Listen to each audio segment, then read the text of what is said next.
Bonjour à tous. Bonjour à tous, bienvenue. On est ravis de vous accueillir au nom des équipes de stratégie pour ce rendez-vous sur les DIRCOM nouvelle génération. Merci d'être fidèles au rendez-vous de ces nouvelles conférences qu'on a créées maintenant il y a 1 an et demi, 2 ans, qui à chaque fois font salle comble, donc ça nous réjouit, ça veut dire qu'on a trouvé quelque chose d'intéressant en termes de format et de thématique. Merci aussi à notre partenaire France TV Publicité qui nous accompagne sur cet événement et qui nous accueille aussi aujourd'hui. On est bien, effectivement, on se disait c'est un bel amphithéâtre, on est bien installé, donc merci à eux, on est bien. Je vais accueillir d'ailleurs sur scène Marianne Ciprodis, qui est la directrice de France TV Publicité. On peut applaudir.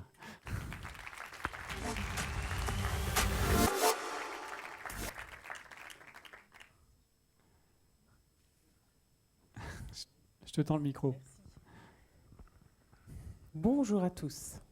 Magnifique. Salle comble. C'est un thème qui doit plaire, non? J'ai l'impression. Alors, Marianne, merci de nous accueillir, je le redis, chez France Télé, France Télévisions. Pourquoi vous a semblé naturel à vous, à France TV Publicité, de vous associer à cet événement sur les DIRCOM Nouvelle Génération? En fait, dès qu'on nous a proposé le thème de votre nouvelle conférence, on s'est dit que c'était tout à fait naturel de nous associer aux nouvelles générations. Pourquoi? Parce qu'on est évidemment le groupe audiovisuel de tous les Français, très attentif aux évolutions de tous les publics. On s'adresse à chacun, donc forcément vous êtes aussi chez vous, puisque France Télévisions est un bien commun. Ça nous faisait très plaisir de vous accueillir.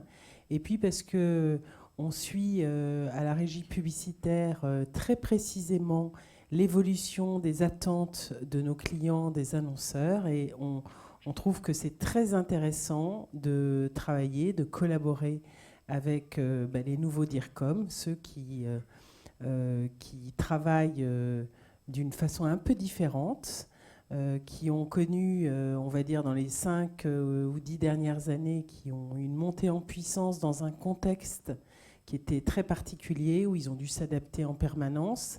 Donc ils ont une capacité créative, une agilité, une aisance dans l'usage multicanal qui est très intéressante, et tout simplement c'est particulièrement stimulant de travailler avec cette nouvelle génération de DIRCOM. Marianne, vous en parliez un petit peu en introduction. Comment vous faites pour allier à la fois l'ADN service public de France Télé et chez France Télé Publicité, et puis le côté innovant, ces nouveaux usages qui sont plébiscités par les marques? Les dire comme ici, ils attendent aussi ces nouvelles pratiques, ces nouveaux usages. Comment on joue sur les deux tableaux? Comment on allie les deux? En fait, on est un groupe très innovant aussi chez France Télévisions, donc on a beaucoup évolué au cours des dernières années, notamment de manière à rendre accessible à tous, mais à chacun dans ses usages, les programmes de France Télévisions de toute nature, que ce soit l'information, les divertissements, bien sûr la création, la fiction, les grands événements, comme vous les avez connus avec nous. Et on est très content des résultats de notre plateforme, puisque nous ne cessons de faire évoluer la plateforme France TV, qui finalement est regardée, utilisée, je ne sais pas comment on peut dire, consommée par un Français sur 2 chaque mois, donc qui est leader, et dont on vient d'avoir les derniers chiffres en mars, qui a la plus belle performance du PAF sur les 15-34. Donc vous voyez, le fait de décliner multicanal les programmes de France Télévisions, que ce soit les émissions de flux, le direct, ou alors une consommation on va dire streaming comme ils le souhaitent, eh bien ça nous permet aussi de renouveler nos publics et d'avoir cette performance d'être leader sur les 15-34 au mois de mars sur notre plateforme. Donc je dirais que c'est un accompagnement des usages et le fait d'être partout où sont les Français, bien comprendre leurs attentes et leur permettre de consommer nos programmes. Il y a eu aussi la dynamique JO quand même qui nous a rapprocher encore plus de France Télé s'il fallait, hein. Il y a une dynamique forte. Est-ce que vous en profitez encore aujourd'hui ? Je pense que les JO, tout ce qui a été fait par les rédactions, par la direction des programmes, la direction des sports, je ne veux pas vous raconter nos innovations, nos plateaux installés face à la Tour Eiffel, en haut du Musée de l'Homme, ou bref, tout ce qui a pu être les émissions quotidiennes, au-delà du commentaire et de tout ce qu'on a pu vivre à travers et les cérémonies et les compétitions. Je pense qu'on a gagné en considération. Et forcément, ça a été un coup, non pas d'éclat, mais une magnifique lumière sur la maison France Télévisions, sur ses visages. Donc je pense qu'on a effectivement une grande avancée depuis ces JO, et surtout une nouvelle façon de travailler en grande transversalité entre les unités de cette maison, et donc très stimulant. Bravo à vous, merci beaucoup Marianne. Merci, je récupère le micro. Je précise qu'il reste quelques places devant, de ci, de là. N'hésitez pas à avancer parce que je vois qu'il y a pas mal de monde à l'entrée. N'hésitez pas à vous avancer, il y a des places devant, au milieu, un petit peu, pour ne pas rester debout tout le temps. N'hésitez pas, il n'y a pas de problème, venez devant. Alors, avant de démarrer moi, cette conférence, je voulais vous dire que stratégie aussi, à son niveau, multiplie les innovations. Notre enjeu à nous, c'est de nous adapter aussi aux nouveaux usages.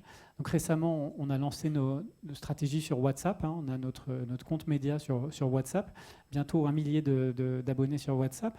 On est passé au tout audio aussi de nos articles depuis début janvier pour, là aussi, accompagner les usages. On voit que parfois, on préfère écouter que lire. Donc voilà, ça aussi, c'était accompagner ces nouveaux usages.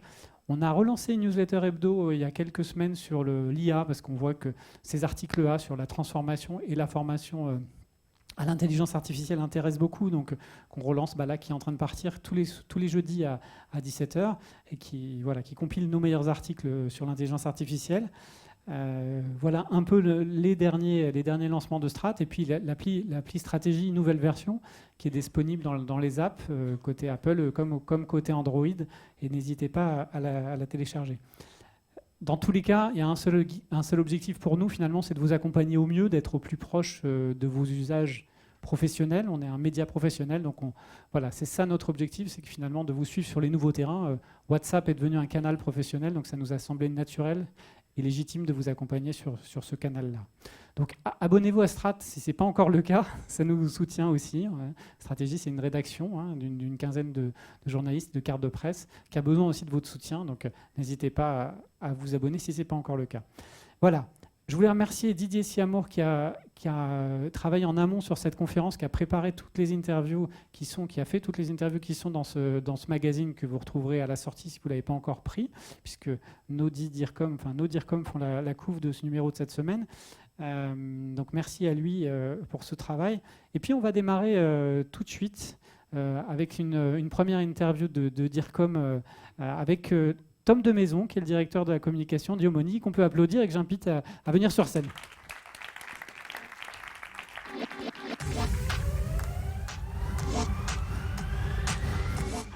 Merci. Bienvenue Tom. Bonjour à tous, cher Gilles, quel plaisir. Voilà. Alors, peut-être qu'on peut commencer par le parcours, parce que le parcours, il est original. D'abord depuis, j'allais dire, une envie de travailler dans la com qui vient de France Télé d'ailleurs. France Télé a bien aidé. En fait, j'ai fait Sciences Po Bordeaux. Et un jour, il se trouve qu'il y a eu un reportage sur France 3 qui s'appelait Élysée, un temps de président, dans lequel j'ai découvert le conseiller en communication du président François Hollande, qui s'appelait Gaspard Ganzer à l'époque. Et c'était un jeune homme, 3 téléphones, il avait tous les journalistes, il était à côté du président. C'était l'homme de l'ombre, et finalement, j'avais l'impression qu'il avait un pouvoir assez important. Et je me suis dit, c'est incroyable, en fait, c'est ce gars-là que j'ai envie d'être, enfin, j'ai envie de m'en rapprocher. Et je me suis dit, mais en fait, le moyen le plus simple de savoir comment il est arrivé là, c'est peut-être de le contacter. Et donc, je me suis dit, je vais rédiger un mail assez sympa, et puis je vais l'envoyer à prénom.nom@elysée.fr. Donc, si certains veulent essayer, allez-y. Et il se trouve que, à peu près 2 jours plus tard, il m'a répondu. Il m'a dit, monsieur, ne serait-ce que par l'originalité de votre message, cela vaut le coup que nous nous rencontrions. On s'est rencontrés, j'ai fait mon stage de fin d'études là-bas, donc j'ai fait 6 mois à l'Élysée et ça m'a bien aidé. Merci France Télé. Merci France Télé. Donc là, vous étiez lancé. Donc d'abord l'Élysée, puis ensuite, est-ce que vous pouvez nous expliquer la suite du parcours? Oui, la suite, c'est la finance, parce que l'Élysée, ouvrant des portes, ça m'a permis de rencontrer pas mal de monde. Et à l'époque, j'ai rencontré le directeur général France de Barclays, qui est une banque anglaise, et qui m'a dit, en fait, on va changer de nom en France. Et si tu souhaites participer de cette aventure, de ce changement de marque, comme j'étais assez jeune à l'époque, je me suis dit, tiens, ça peut être hyper intéressant. Et donc, j'ai commencé comme ça, et après, j'ai continué dans la finance. Est-ce que vous pouvez nous dire quelques mots sur Yomoni pour ceux qui ne sauraient pas ce qu'est Yomoni?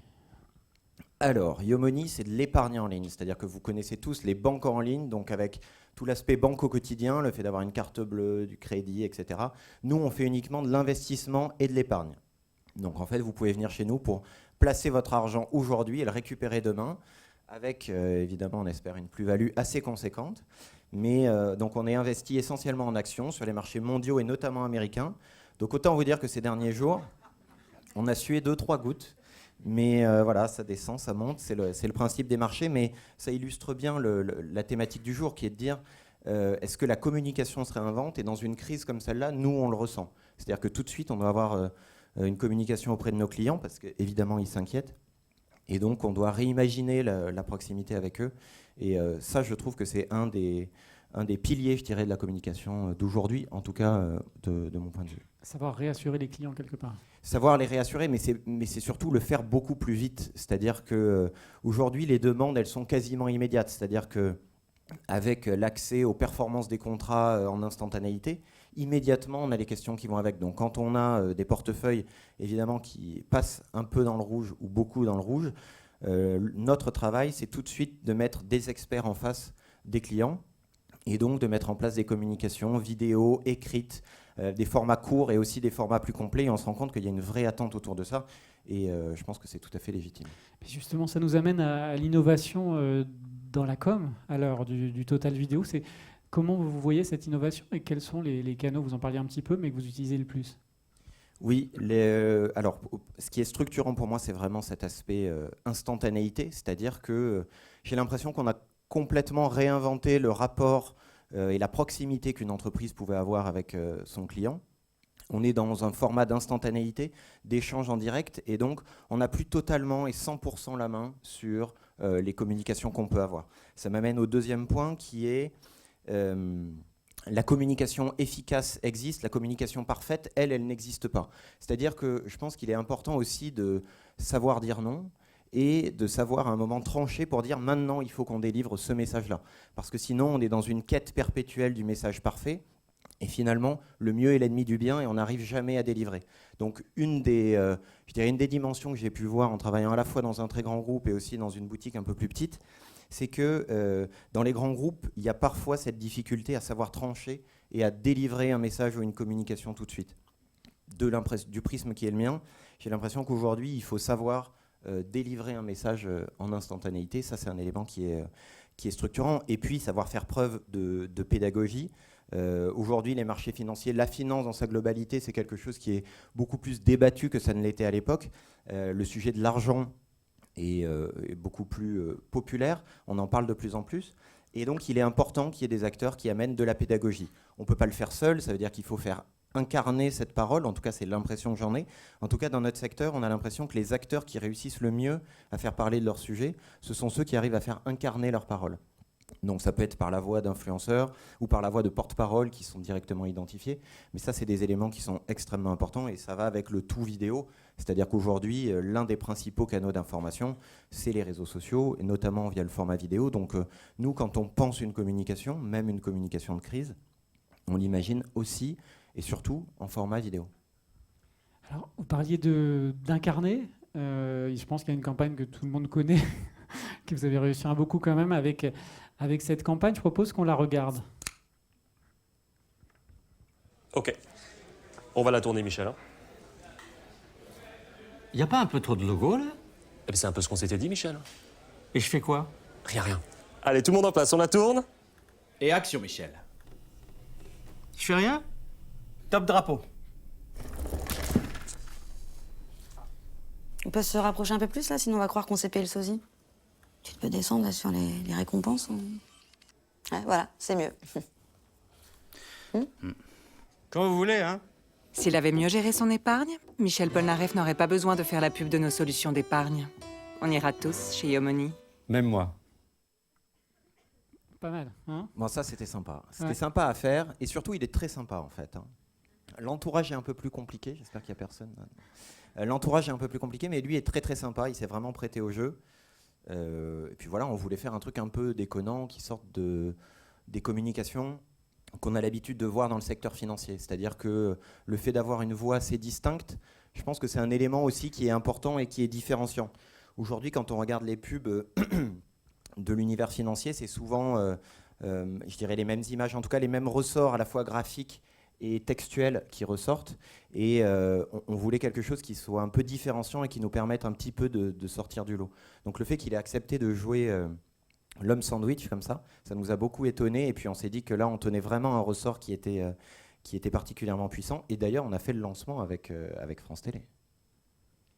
Et l'agence qui vous accompagnait, c'est Brainsonic, non? Brainsonic. Brainsonic, hein, c'est ça, c'était Brainsonic. Ok.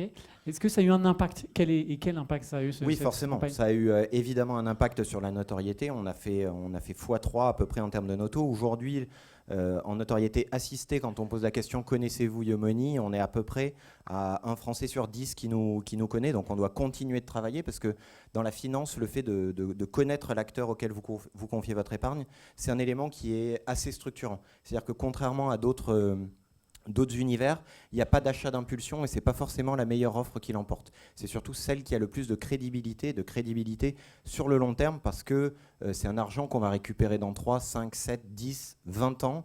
Et donc, il ne faut pas seulement faire la meilleure offre du moment, il faut que l'épargnant puisse se dire où sera cette entreprise dans 20 ans, est-ce que je vais pouvoir récupérer mon argent et encore une fois avec la plus-value.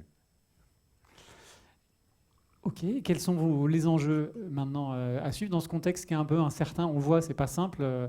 Comment on navigue et quel est le rôle de la com? J'imagine que vous êtes au cœur de ces enjeux. Oui, tout à l'heure, c'était ce que je disais, c'est la proximité avec les clients. C'est-à-dire qu'il faut imaginer les communications beaucoup plus vite, beaucoup plus rapidement, beaucoup plus impactantes. Et la grande difficulté, en tout cas pour les experts, parce que nous, on n'est que le canal entre l'utilisateur et l'expert, la difficulté pour les experts, c'est de ne pas non plus trop se prononcer, puisqu'on est dans un univers particulièrement incertain. Et donc, ce serait absolument présomptueux qu'ils arrivent en disant « voilà ce qui se passe et voilà ce qui va arriver demain ». Donc, la seule chose qu'on puisse faire, c'est d'accompagner, c'est de rassurer, c'est d'expliquer qu'un client qui nous rejoint pour 5, 7, 10 ans, quand il voit son cours qui descend sur le coup, il faut qu'il se rappelle son horizon d'investissement, il faut qu'il reste fidèle au projet initial qui avait été le sien. Et si toutefois le niveau de risque avec cette chute n'est pas le bon, il peut tout à fait le réajuster. Donc il faut savoir rassurer et utiliser la bonne tonalité au bon moment. La vraie difficulté, elle est là, c'est-à-dire entre l'excès de pédagogie, l'excès d'expertise. Trouver le bon ton, ça c'est particulièrement compliqué. Et là où les médias sont un relais assez puissant, en tout cas nous on s'en rend compte, c'est que quand on a un article sur notre kiosque ou quand on a nos expertises qui sont déployées sur France Info ou sur d'autres chaînes, on se rend compte que tout de suite ça vient crédibiliser la parole. Donc c'est extrêmement important. Le tiers de confiance qu'est le journaliste, c'est particulièrement important et ça rassure beaucoup nos clients. C'est important aussi de rappeler ça, c'est-à-dire à l'heure du tout algorithme, en fait, les médias aussi peuvent être vraiment un vrai soutien. Les médias sont un vrai soutien et nous, dans la campagne de notoriété, on s'est beaucoup appuyé sur la presse, c'est-à-dire qu'on pourrait penser que comme on est une entreprise 100% du digital, il faut qu'on aille évidemment sur ces canaux-là. Alors évidemment, on y était, on déploie notre notoriété et notre acquisition sur ces canaux. Ceci étant dit, la presse papier est un vrai vecteur de réassurance et un vrai vecteur crédibilisant. Et quand on voit un acteur comme Yomoni qui est en 4e de couve de Challenge, de l'Obs, du Point, etc., les Newsmag, ça vient rassurer le prospect. Ah, bravo Tom, moi j'ai envie qu'on vous applaudisse, bravo. Merci beaucoup. Merci beaucoup pour ce témoignage, je récupère le... Merci. Alors, on change d'univers cette fois-ci avec Benjamin Pruy-Grenier qui est DIRCOM de Tinder et qu'on peut applaudir également.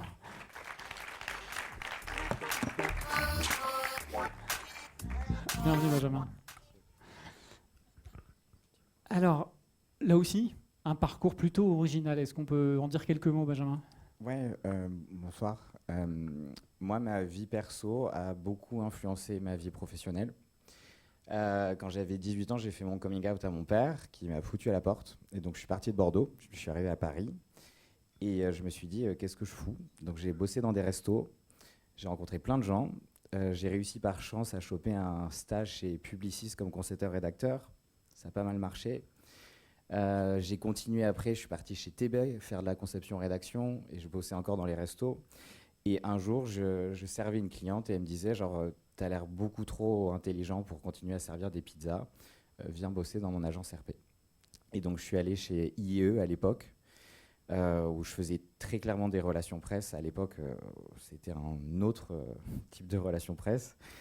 Et ensuite, IE a fusionné avec Burson Marsteller, donc je suis arrivé chez Burson, et puis au bout d'1 an et demi, j'en avais un peu marre, je suis parti chez Elan Edelman alors que les deux venaient de fusionner.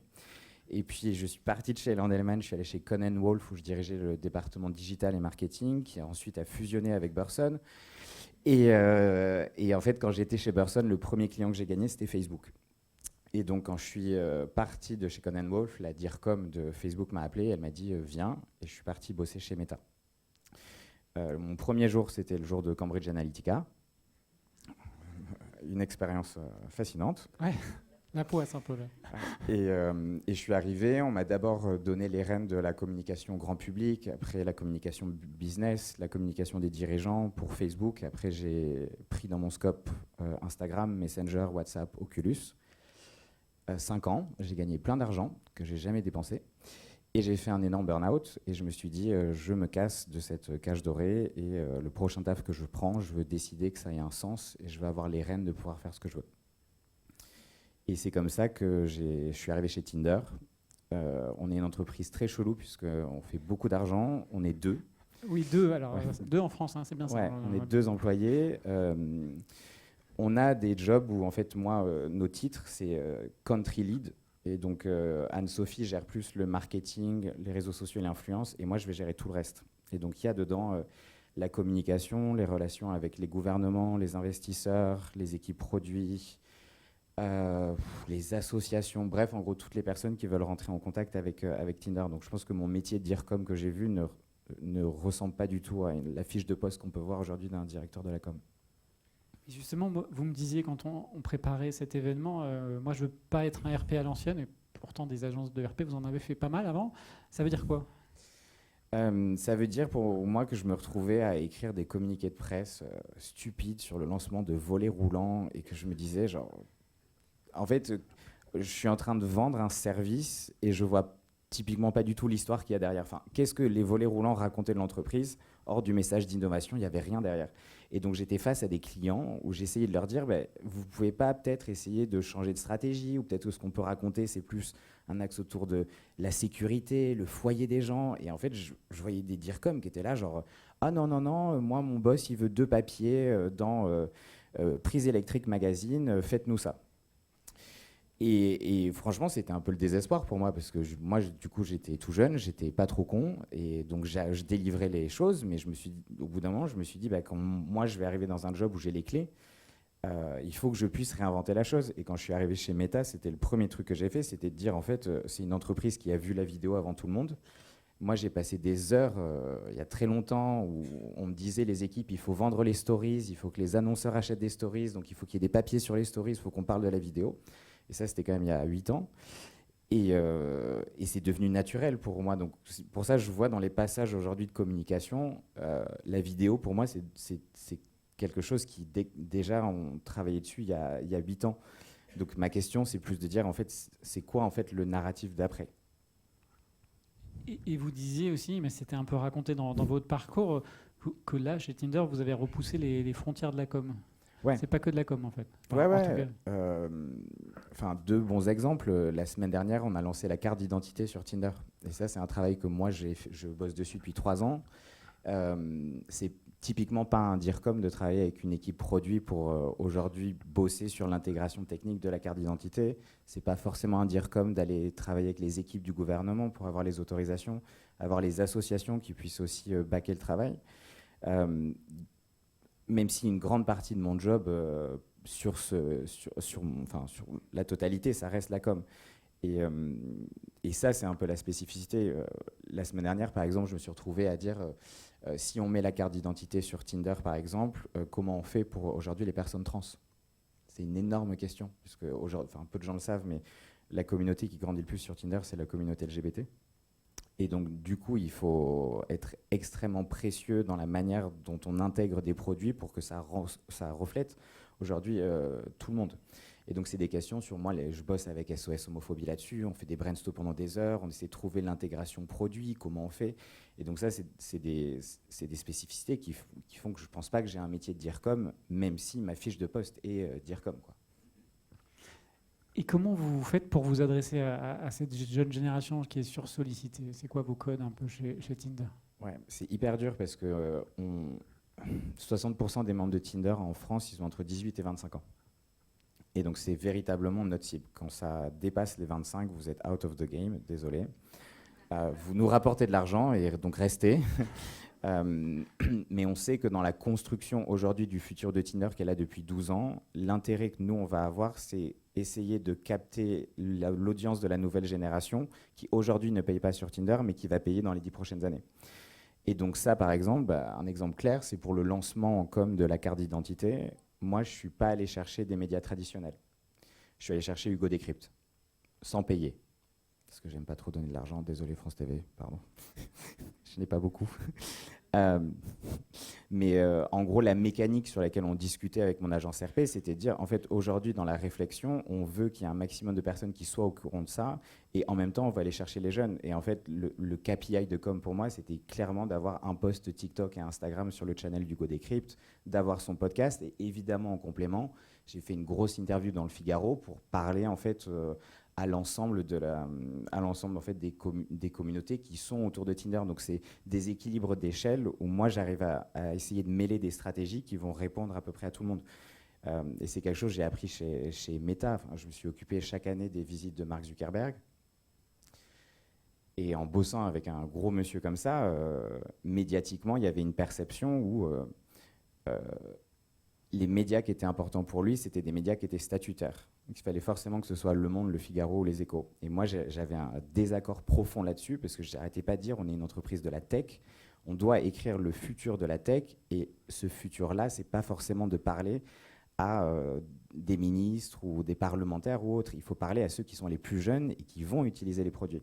Et c'est des débats énormes qu'aujourd'hui, j'ai plus chez Tinder, parce qu'en fait, on est deux, et du coup, je décide tout seul, quoi. Et ça, c'est le paradis. Ouais. Pas besoin d'appeler Mark Zuckerberg. Ouais. Et là, les enjeux à venir en termes de com chez Tinder? Il y a quelque chose qu'on réfléchit beaucoup avec mon agence RP, c'est que c'est justement comment on rend nos RP social. Et c'est un énorme taf. Par exemple, quand on a fait une campagne avec Spotify social il y a 2 semaines, un de nos KPI, c'était d'avoir un post sur le compte Instagram de stratégie. Enfin, bon, ça fait plaisir, hein, mais en fait, c'est dans la vision où aujourd'hui, où nous, on se dit quelle va être l'importance et la destination du message, il faut que nous, en premier, il soit social. C'est fini, nous, les reporting, où en premier, en fait, on voit toujours, voici les plus gros médias, ceux qui font le plus d'audience. Nous, on a aujourd'hui un métrique qui va être de dire, est-ce qu'on a parlé véritablement à l'audience là où elle va lire?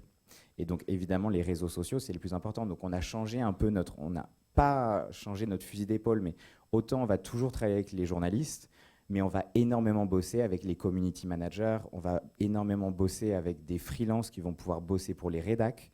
Et donc ça, c'est un nouveau modèle. Moi, j'ai connu les fichiers presse à l'ancienne de hors antenne. Je rêverais qu'il y ait quelqu'un qui fasse la même chose pour les community managers. Ça, j'achèterais. C'est vrai, c'est peut-être à faire. Voilà. Je donne l'idée, je prendrai un pourcentage, s'il vous plaît. C'est ça. Merci beaucoup, Benjamin. C'était passionnant. Merci pour ce témoignage. On peut applaudir bien fort, Benjamin. Je récupère le micro. Alors, donc la promesse de cet événement, c'est vraiment une diversité de témoignages pour montrer différentes formes de communication aujourd'hui. Je change d'univers avec Clotilde Larose, qui est directrice de la communication et des affaires publiques de Nestlé France, et qu'on peut applaudir bien fort.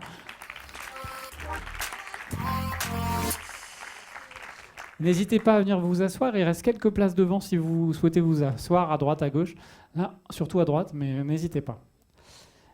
Bienvenue Clotilde. Alors, on peut commencer là aussi par parler de votre parcours, un parcours politique, privé, un peu des deux. Est-ce qu'on peut en dire deux mots? Oui, bonjour à tous. C'est assez impressionnant de voir tout ce monde à cette heure-ci, donc merci d'être là. Merci pour l'invitation. Donc moi, j'ai un point commun déjà avec Tom aussi, c'est je suis bordelaise, donc on est au moins 3 dans la salle. Donc j'ai fait mes études à Bordeaux, et puis comme tout Bordelais, c'est difficile de continuer tout de suite à Bordeaux malheureusement. Donc j'ai rejoint d'abord des différents ministères, un cabinet ministériel, donc j'ai aussi un point commun. Dans le conseil Arcom, au ministère de l'Industrie, de l'Énergie, de l'immigration, ça existait déjà il y a quelques temps. Et puis voilà, j'avais de l'éducation nationale aussi, où j'ai appris la nécessité d'être dans une communication d'urgence permanente. Une com qui est plus à lutter contre ses partenaires politiques plus qu'autre chose.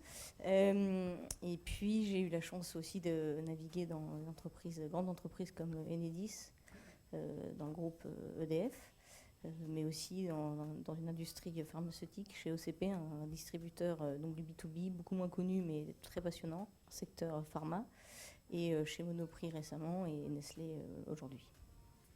Est-ce que finalement, ce n'est pas une arme d'avoir travaillé en cabinet ministériel, puisque finalement, aujourd'hui, dans les entreprises, on demande aussi cette urgence, il y a cette logique d'urgence en com permanente. Est-ce que ce n'est pas un atout? Ça vous forme, hein, ça vous forme à être loyal, ça vous forme à décoder les médias, à travailler avec eux, parfois à monter quelques coups. Mais oui, forcément, c'est formateur parce que ça nécessite d'être rapide, efficace, d'essayer de convaincre, quand parfois on n'a pas grand-chose à dire, et qu'il y a l'effet du prince qu'il faut prendre en compte. Mais oui, c'est une chance merveilleuse. Donc aujourd'hui, vous avez rejoint Nestlé, Nestlé France, en tant que directrice com affaires publiques. C'est quoi votre feuille de route et les enjeux, votre vision pour ce poste? Alors, je ne suis pas un bébé de Nestlé, donc je n'ai que 2 mois d'existence dans l'entreprise. Donc, je vais faire à partir du regard que j'ai, qui reste très jeune. C'est un enjeu déjà d'essayer de contrebalancer l'idée que Nestlé est une entreprise de crise. Et ça, je tiens vraiment à le dire, c'est autre chose. Donc ça, c'est le principal enjeu, c'est-à-dire de montrer un autre regard en interne et en externe, parce que une crise, vous le savez tous, ça affecte énormément l'interne. Et d'ailleurs, c'est souvent une cible qu'on oublie ou qu'on passe après d'autres choses, parce qu'il y a toujours l'urgence médiatique qui vous rattrape. Donc essayer de redonner du sens et d'expliquer quand vous êtes dans une situation de crise, comme c'est souvent le cas malheureusement. Mais premier enjeu. Deuxième enjeu, c'est forcément arriver à travailler avec le plus de monde possible à l'externe. Et notamment, ce qu'on oublie, c'est que Nestlé, c'est un grand groupe qui travaille dans 185 pays, qui a plus de 300 usines dans le monde, dont 14 en France. Et ça, c'est pas forcément très connu, et qui couvre 7 catégories de produits, donc c'est quand même un monstre de l'agroalimentaire, que ce soit du café, du chocolat, du lait, de l'aliment pour les animaux. Donc c'est assez varié, donc ce qui demande à avoir aussi d'arriver à couvrir différents secteurs, donc différents médias, donc différentes communautés. Donc voilà, ça reste un enjeu assez classique de grandes entreprises traditionnelles, peut-être assez différent de celles que nous venons de voir, mais l'enjeu, c'est de se reconnecter un peu aux différentes parties prenantes et de raconter autre chose que les difficultés qu'on peut avoir. L'innovation en com, comment vous vous emparez de ces innovations et alors c'est peut-être un peu tôt pour Nestlé parce que vous venez d'arriver, mais quelle est votre vision de l'innovation et quels nouveaux canaux vous utilisez classiquement? Ouais, moi je crois, et ça pour le coup c'est peut-être mon expérience politique, mais je crois beaucoup à force du discours et à la difficulté de trouver des preuves qui sont en cohérence avec les messages qu'on veut porter. Ça nécessite du coup un temps énorme d'alignement interne. Et parfois, il faut se battre contre soi-même. Donc ça ne change pas beaucoup de la politique. Mais ce qui est vrai, c'est que globalement, on a tendance à manqué de prendre de la hauteur, on est trop dans la rapidité, l'immédiateté permanente, et du coup on oublie un peu les choses essentielles qui sont pour moi le discours. Donc je dirais que l'innovation, elle nécessite d'abord aussi de réfléchir à des façons de s'exprimer différemment, et donc ça nécessite d'aller chercher des preuves très concrètes, parce qu'aujourd'hui, surtout quand votre image est un peu abîmée, il faut arriver à aller chercher les leviers qui sont d'abord dans des éléments réels, donc les engagements qu'on peut prendre pour les agriculteurs, pour contribuer au Nutri-Score. On se bat pour afficher, par exemple, nos convictions en matière de nutrition. Et c'est pas facile, parce que quand vous avez aussi des marques commerciales qui sont dans plutôt le plaisir que l'alimentation plutôt classique. Voilà, c'est un équilibre à trouver. Et donc, voilà, je dirais que l'innovation porte d'abord sur le discours et sa capacité à embarquer les troupes internes. Oui, avec cet enjeu d'une marque corporate qui est ultra connue, de marques commerciales aussi qui sont très connues, mais d'articuler un peu les deux. C'est quoi votre vision par rapport à ça? Comment les deux Oui, ce qui est difficile dans des grandes entreprises comme Nestlé, mais c'est le cas aussi dans plein d'autres concurrents, c'est d'arriver à trouver la limite entre le marketing et la communication. Et ça, vous l'avez déjà, messieurs, commencé à l'aborder. Donc moi, je ne fais pas de marketing, je ne sais pas faire. Et du coup, c'est assez difficile parce que parfois, les marketeurs ont une approche assez différente. Ou parfois, et surtout quand on parle de marque, qui est en charge de la réputation, qui doit gérer les consos, qui doit valider justement... et souvent, d'ailleurs, on a souvent tendance à fonctionner à fond sur les médias et oublier la communication des consommateurs et arriver à trouver un équilibre entre le lead autour de ces métiers, c'est pas évident, donc ça nécessite quand même d'être très proche des équipes marketing qui n'ont pas que l'activation client en tête. Donc ça c'est une première chose. Et donc voilà, donc la difficulté c'est de créer une marque corporate qui tienne la route et qui, je fais un peu une comparaison en interne, donc quand vous sortez, que vous avez été en pleine tempête avec un orage, si vous sortez, vous êtes trempé. Et si vous avez un parapluie, vous êtes à peu près sûr d'être un peu moins mouillé.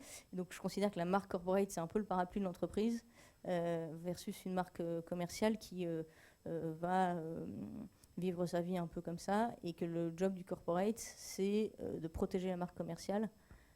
Et donc ça nécessite aussi d'arriver à travailler en étroite proximité avec toutes les marques que nous avons en interne, et d'arriver à être un levier de performance à leur côté. Merci beaucoup Clotilde, ça me paraît hyper intéressant. Merci bien. On va changer d'univers encore une fois, cette fois-ci avec Corentin Vran, qui est directeur de la com corporate de Decathlon France, qu'on peut applaudir également.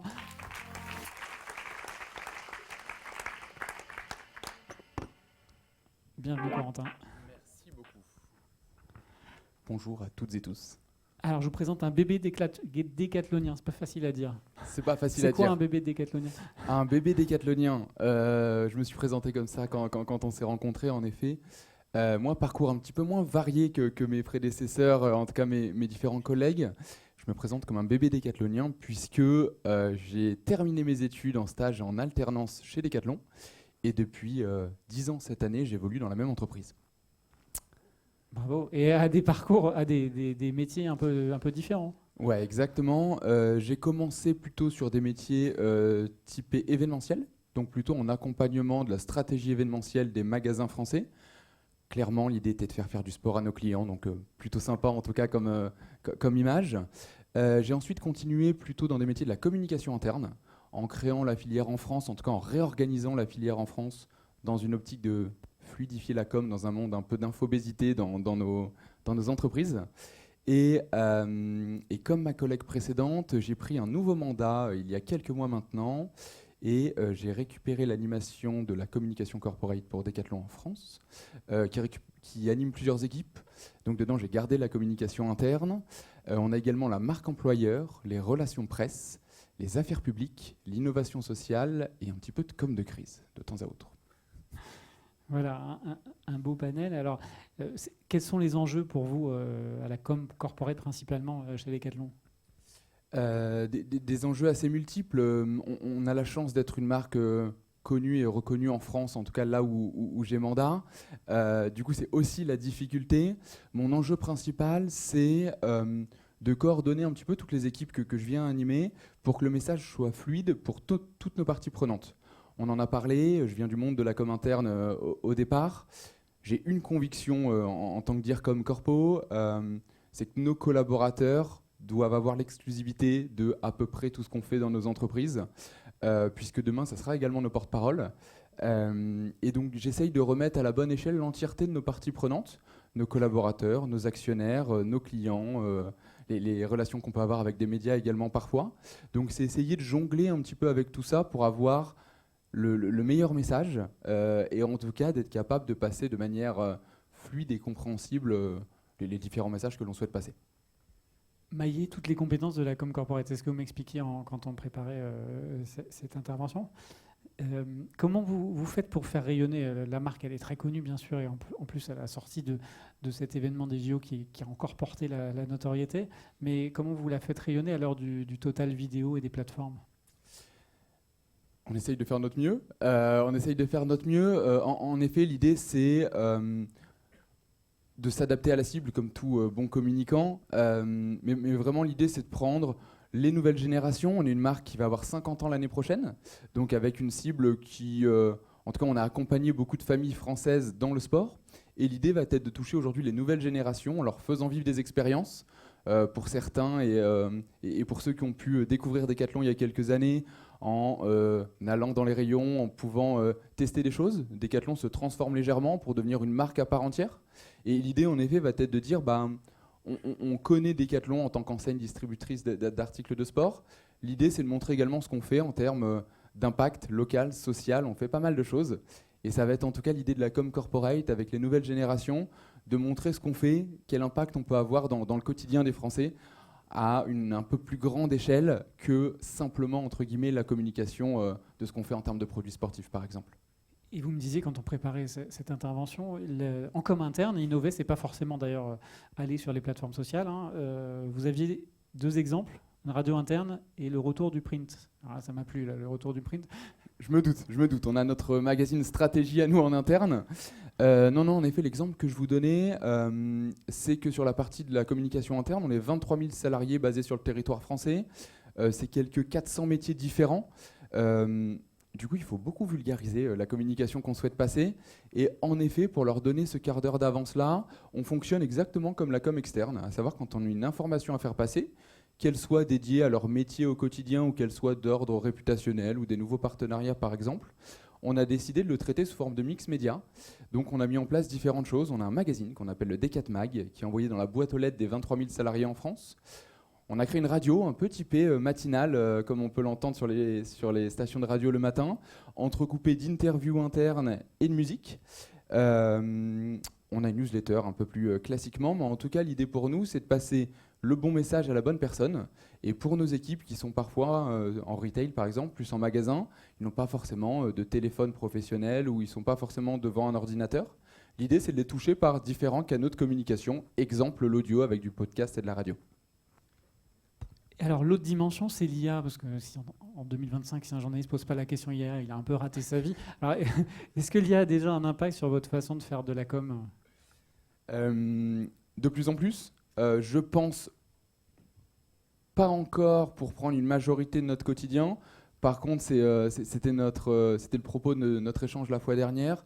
Je suis plutôt dans une version d'animation auprès de mes équipes au niveau global, donc RP comme interne, marque employeur, &co, plutôt typé sur préparons-nous à la suite. Donc même si aujourd'hui on n'a pas encore intégré énormément d'outils IA dans notre quotidien de communicants, on en a quelques-uns, la suite Adobe en a intégré, donc forcément on vient le toucher un petit peu. Par contre, j'ai passé en formation l'entièreté de mes équipes sur ces outils-là. L'idée va être de ne pas rater le train ou le wagon quand ça fera partie du quotidien de nos métiers, même si j'ai une conviction assez forte dessus, qui est que ça ne remplacera pas entièrement nos métiers de communicants. Et je pense qu'en effet, il y aura un bon mix entre la matière grise du communicant stratégique et potentiellement la façon de communiquer qui sera peut-être encore un peu plus rapide dans le monde d'aujourd'hui. Parfois, on a besoin de communiquer plus rapidement, prendre des décisions. Et je pense que les outils IA vont nous aider à ça, à mon avis. Merci beaucoup, merci pour ce tour d'horizon complet, Corentin. Merci à vous. Bravo. Merci à tous. Bravo à vous. Je récupère le micro. Merci. Alors, de Décathlon, on va passer à Biogarant. Biogarant, on peut applaudir Léa Sayada, qui est directrice de la communication de Biogarant et qui nous rejoint sur scène.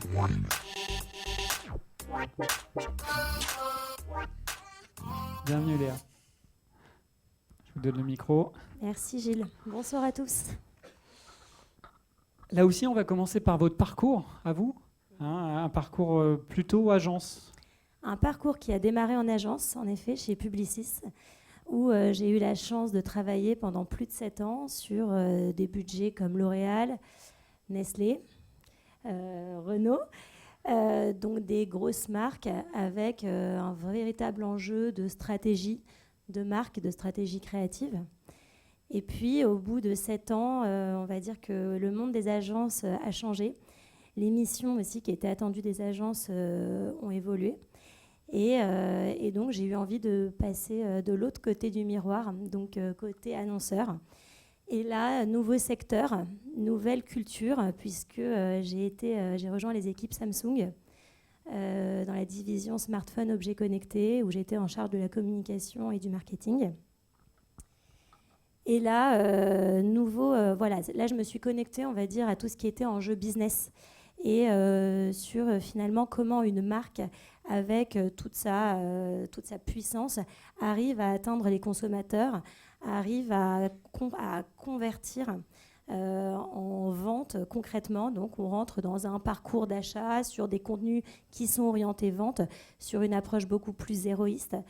Et donc là, pour moi, ça a été un très, très beau challenge avec des très gros budgets qui nous ont permis aussi, côté Samsung, d'innover, de travailler en étroite collaboration avec Meta, avec Google, de tester des solutions et finalement de comprendre comment nos investissements médias, concrètement, se transformaient en vente. Et puis, le Covid passe par là. Je pense que comme beaucoup d'entre nous ici, en tout cas de la nouvelle génération des DIRCOM dont on fait partie, la quête de sens se pose. J'ai eu, moi personnellement en tout cas, et je me suis reconnue dans les messages de certains, de se dire je ne sais plus vraiment pourquoi je dédie toute mon énergie à finalement des produits qui n'apportent pas, qui ne changent pas la vie des gens. Alors les smartphones ont changé, mais ils ne changent plus la vie des gens aujourd'hui, si ce n'est dans le mauvais sens. Et donc là, je vais dans un secteur assez inattendu quand on voit mon parcours, qui est la santé. Du coup, j'arrive chez Biogarant il y a bientôt 3 ans. Alors, est-ce qu'on peut dire quelques mots de Biogarant, parce que c'est une marque dans un univers où il y a très peu de marques, en fait. C'est une marque forte. Et puis, il y a toute la dimension générique. Est-ce que vous pouvez expliquer tout ça ? Alors, donc, Biogarant, c'est un laboratoire générique. Le générique, il y a 30 ans, ça a été un sujet, puisque c'est les médicaments qui sont les copies des médicaments d'origine qui, aujourd'hui, contribuent grandement au système de santé français.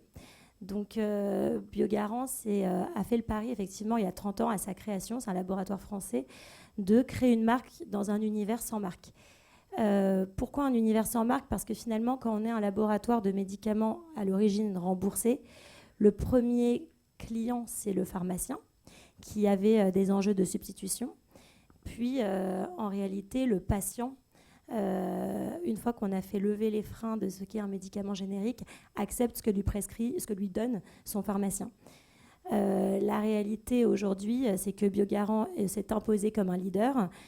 C'est le leader du générique en France. Un médicament sur 8 qui est vendu en France est un médicament Biogarant.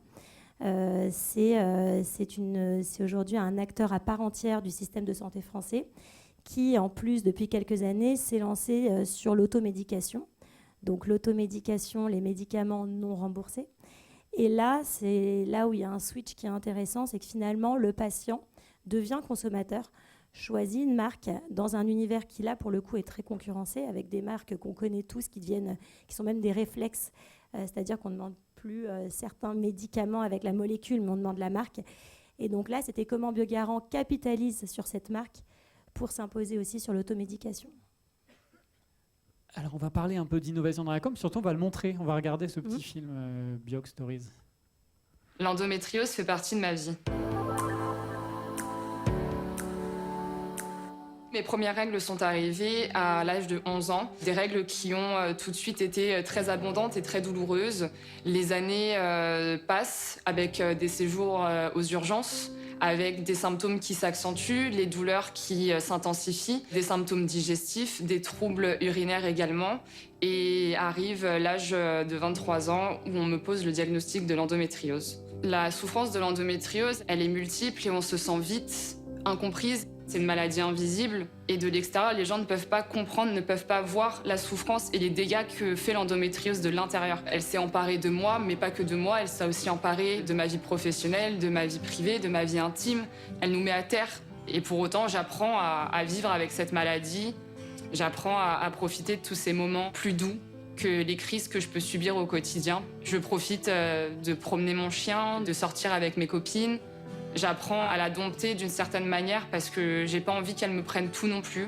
Et puis un jour, j'ai décidé de poster la photo de mon ventre rempli de pansements sur les réseaux sociaux suite à ma première intervention et de poser des mots sur mes mots, et moi, ça m'a libérée. C'est à ce moment-là que je me suis rendu compte qu'en fait, j'étais pas toute seule. On était des milliers, voire des millions de femmes, que ce soit en France ou à travers le monde au final, parce que en fait, on vit toute la même chose à une échelle différente parce que chaque endométriose est différente. À partir du moment où on commence à avoir des doutes, où notre corps nous envoie des signaux, il faut en parler, il faut écouter son corps. Et le plus important, c'est de consulter les spécialistes appropriés. Pas simple comme sujet. Non. Un parti pris quand même de jamais tomber dans le pathos, mais j'allais dire de surfer aussi sur les nouveaux formats. Ce qui n'est pas simple, hein. On comprend qu'en termes de prod, c'est pas simple, mais pourtant vous prenez ce risque-là d'aller sur ces formats-là. Pourquoi ? Alors oui, c'est pas simple parce qu'effectivement, vous l'aurez compris, c'est un secteur extrêmement réglementé, avec des contraintes très très fortes. Forcément, on se parle de santé, avec des enjeux derrière de santé publique majeurs. Donc la communication est forcément délicate. En tout cas, c'est comme ça qu'elle est posée. Moi, c'est vrai que du coup, ça a un peu été ma chance, c'est d'arriver avec ce regard un peu vierge de toute contrainte réglementaire parce que je venais pas du tout de ce secteur-là. Et j'ai souhaité continuer de perpétrer l'ADN de la marque Biogarant, qui est un ADN avec un regard positif, un regard optimiste sur la santé. Finalement, l'idée, c'est de se dire que toutes et tous, on sera confrontés à un moment ou à un autre à des enjeux de santé, nous, nos proches. Et c'était comment on arrive à créer des discours d'authenticité, comment on apporte des réponses précises à des questions que les gens se posent, puisqu'aujourd'hui, depuis le Covid, la santé, c'est un des enjeux de préoccupation majeure des Français, et ça ne l'était pas avant. Donc l'idée, c'est de se dire, voilà, comment en communication, on arrive à porter un discours qui soit juste, mais qui parle à tout le monde et en même temps qui soit positif. Et donc, on a fait ça à travers différentes prises de communication. On a à la fois une prise de communication, on va dire, grands médias traditionnels, en télé, en affichage, où notre vocation, c'est vraiment d'expliquer qui est Biogarant, quels sont nos engagements. Et ensuite, on a misé sur des programmes vidéo, des sponsorings de programmes télé, des vidéos témoignages, où là, on met en avant des célébrités, des patients, comme vous pouvez le voir là, comme vous venez de le voir, des pharmaciens qui racontent leur rapport, leur lien à la santé, le parcours de santé qu'ils ont eu à traverser, et finalement, quel chemin, quelle résilience ils ont réussi à en tirer. Et on va dire qu'aujourd'hui, d'avoir créé tout cet écosystème autour de la marque Biogarant, un écosystème finalement de témoignages vidéo, de vérité, ça a aussi permis à Biogarant d'émerger, d'être, et c'était notre objectif aujourd'hui, d'être le laboratoire qui bénéficie de la plus forte notoriété, qui est la marque préférée des Français. Donc encore une fois, dans un secteur pour lequel même la notion de marque n'est pas si simple. Et donc voilà, donc c'était un peu jouer avec les codes de la communication pour répondre aux questions des Français. C'est quelle agence ou quelle société de prod pour ces formats ? Alors la boîte de production, c'est Felicia Production. Et notre agence qui gère les réseaux sociaux, c'est DDB. D'accord. Alors, pour compléter votre stratégie à 360, alors du total vidéo, il y a d'autres dimensions que cet axe-là principal-là? Oui, alors il y a, comme je l'ai dit, les médias traditionnels. Donc on est assez présent en télévision, mais aussi en affichage. Donc là, pareil, sur les affichages, on essaye d'être disruptif. Ce qui est important finalement en communication et surtout dans notre secteur, c'est de faire un pas de côté dans un secteur qui est assez normé, avec les mêmes codes couleurs, les mêmes types de discours en général.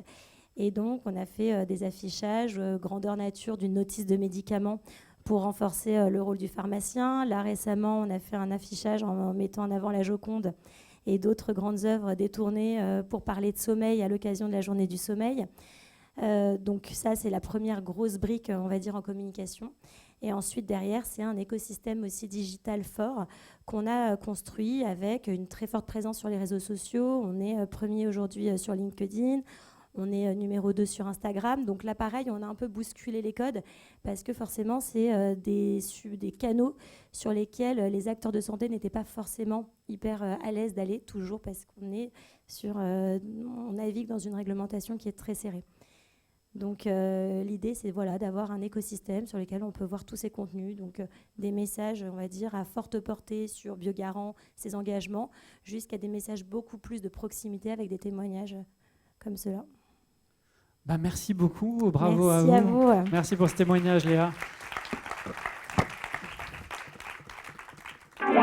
Alors, on change encore d'univers et cette fois-ci, Charlotte Ezel, qui est la directrice de la communication d'engagement et de la RSE de PMU, a eu un empêchement. Donc, elle nous a fait une petite vidéo et je vous propose de la regarder.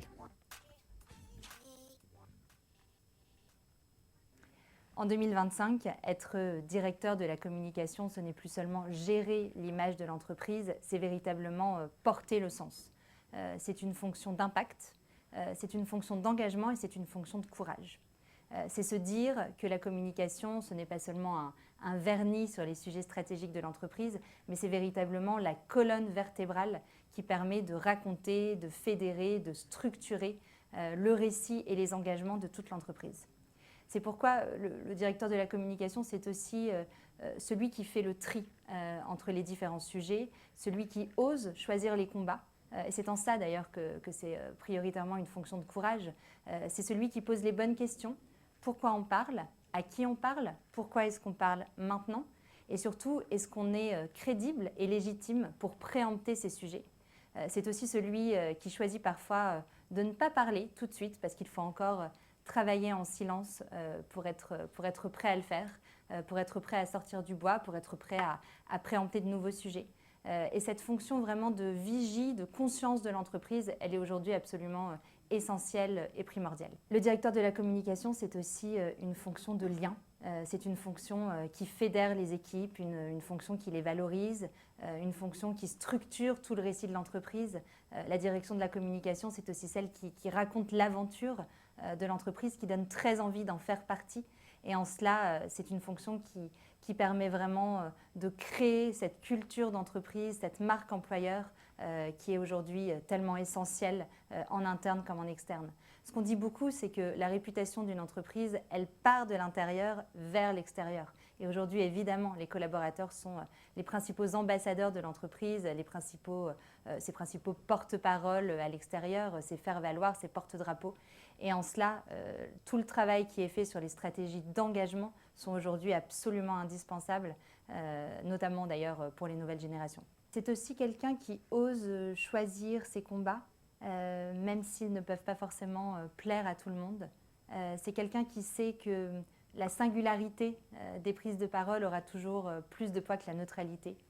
Je pense que c'est une fonction qui doit permettre à la marque d'exister avec beaucoup de justesse et beaucoup de singularité sur quelques thèmes choisis. C'est ce qu'on a fait par exemple chez PMU avec le sujet du lien social et de la convivialité. Le but, ce n'est pas d'être présent partout, tout le temps, mais c'est d'être incontournable sur un certain nombre de sujets très précis sur lesquels on a une valeur ajoutée, un discours de preuve, un engagement extrêmement fort et singulier et sur lequel on se sent très prêt et très heureux aussi de prendre la parole. Ça se ressent de manière très forte chez les dirigeants quand cette prise de parole elle est animée par beaucoup de sincérité et beaucoup d'envie de porter ces sujets dans le débat public. Le directeur de la communication, c'est un rôle qui compte, non pas parce qu'il fait du bruit, non pas parce qu'il crée de la lumière, non pas parce qu'il la déplace d'ailleurs sur certains sujets, mais véritablement parce que c'est un rôle qui fait tenir les choses et les gens ensemble. Et ça, j'y crois vraiment beaucoup. C'est une fonction qui véritablement crée du lien entre les différents sujets de l'entreprise et les différentes parties prenantes qui la composent. C'est ce qui nous engage chaque jour, mais c'est aussi ce qui nous oblige. On peut applaudir Charlotte Ozen qui nous a envoyé cette petite vidéo, la directrice de la communication et de l'engagement et de la RSE de PMU. Changement d'univers à nouveau avec Nathalie Naudin, qui est la directrice de la communication de VP, qu'on peut applaudir également.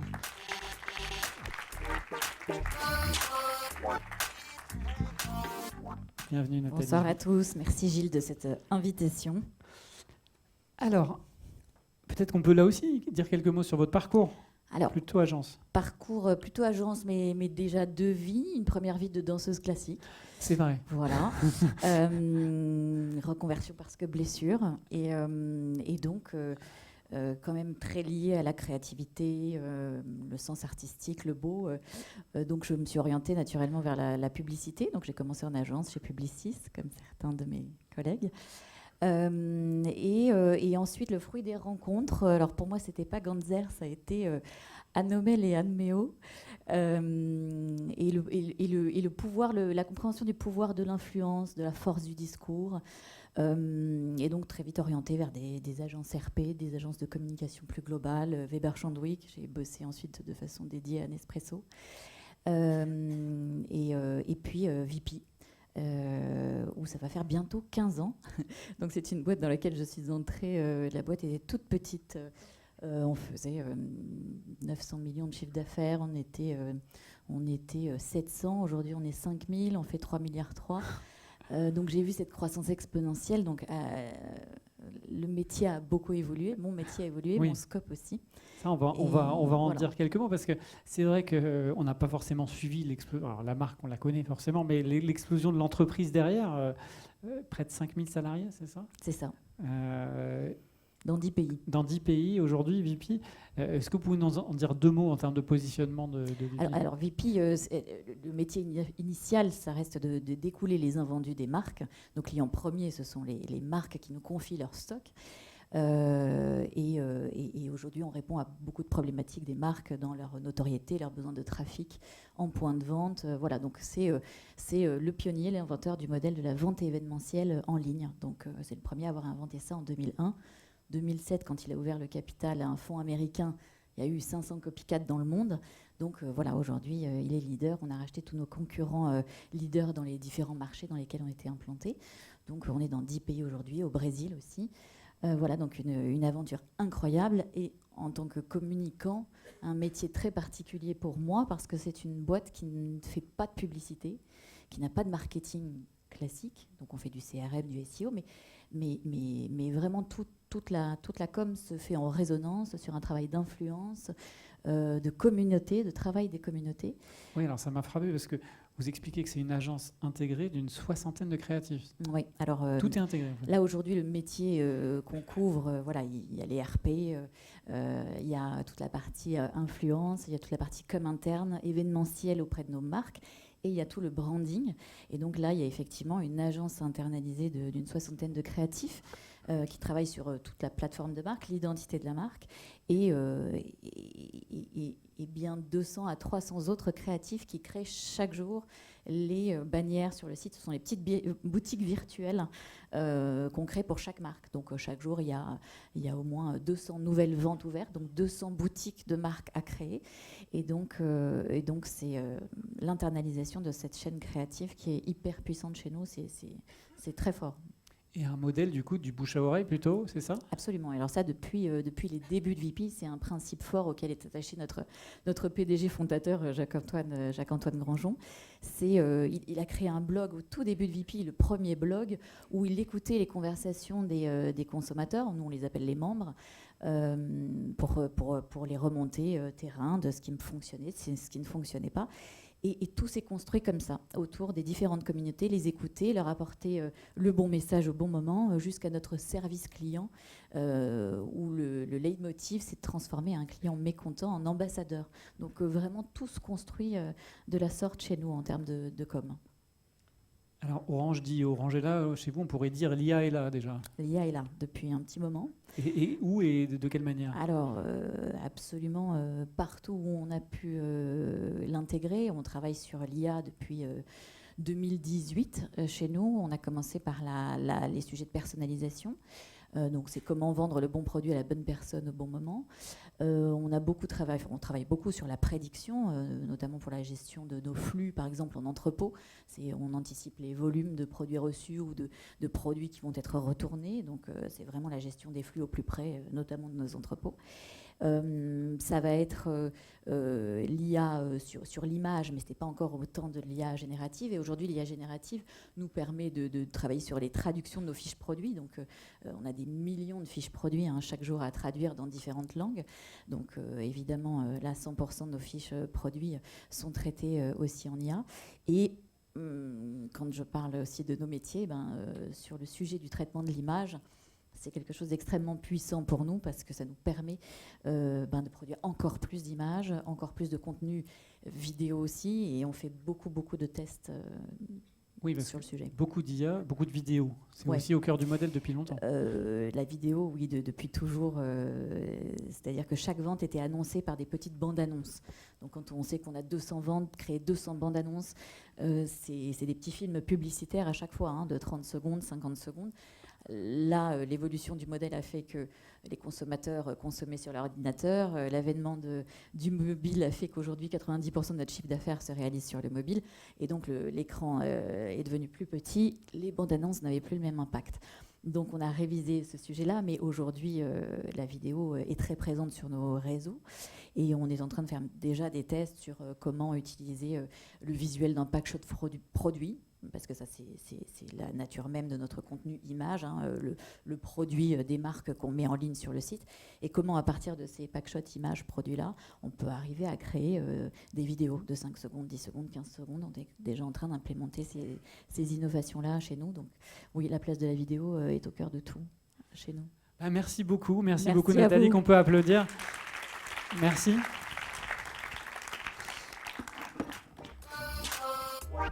Alors, diversité, c'était la promesse de cette conférence.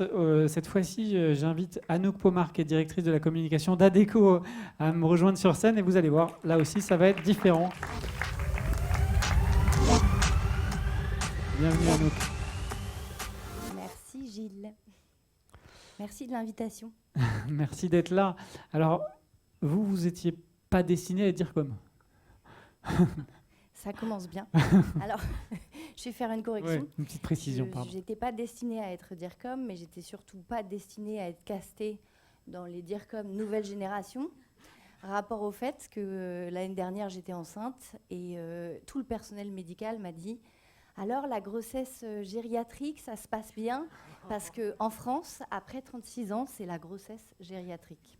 Voilà, donc merci. Sympa. Et sinon, pour... plus sérieusement. Nous, on est sympa, on vous met dans les DIRCOM nouvelle génération. Voilà.